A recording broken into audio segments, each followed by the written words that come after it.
நிவர் மற்றும் புரவி புயல் காரணமாக திருத்துறைப்பூண்டி பகுதியில் தொடர்ந்து கனமழை பெய்தது. இதனால் விளைநிலங்கள் முழுவதும் அழுகி சேதமடைந்தன.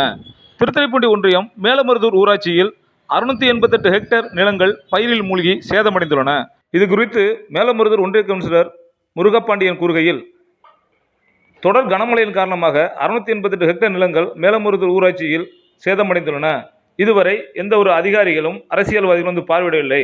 விவசாயிகளும் பொதுமக்கள் மத்தியில் இது பேர் அதிர்ச்சியை ஏற்படுத்தியுள்ளது கூறினார்.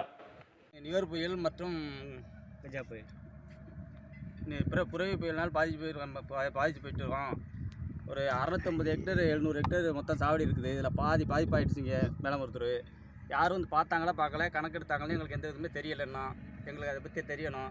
முதலமைச்சர் நாளைக்கு வர்றாங்க, அமைச்சர் வர்றாங்க, மந்திரி வர்றாங்கன்னு சொல்லிக்கிறாங்க. தவிர வர்றதை நாங்கள் பார்க்கல. இப்படி போகிறாங்க வர்றாங்கன்னு எங்களுக்கு தெரியல. மெயின் ரோட்லேயே வந்துட்டு மெயின் ரோட்டில் போயிட்டுருக்காங்க. கஜா புயலில் மேலமருதூரில் பாயிண்ட் வச்சு முதலமைச்சர் வந்து பார்த்தாரு. அப்போயும் எங்களுக்கு எந்த சம்மந்தமும் எதுவும் கிடைக்கல. இப்போ அப்படி தான் போயிடுமோன்னு பயமாக இருக்குது. முதலமைச்சர் கடைசி வரைக்கும் பார்த்து எங்களுக்கு உள்ள நிவாரணம் தரணும் அப்படின்னு கேட்டுக்கிறோம்.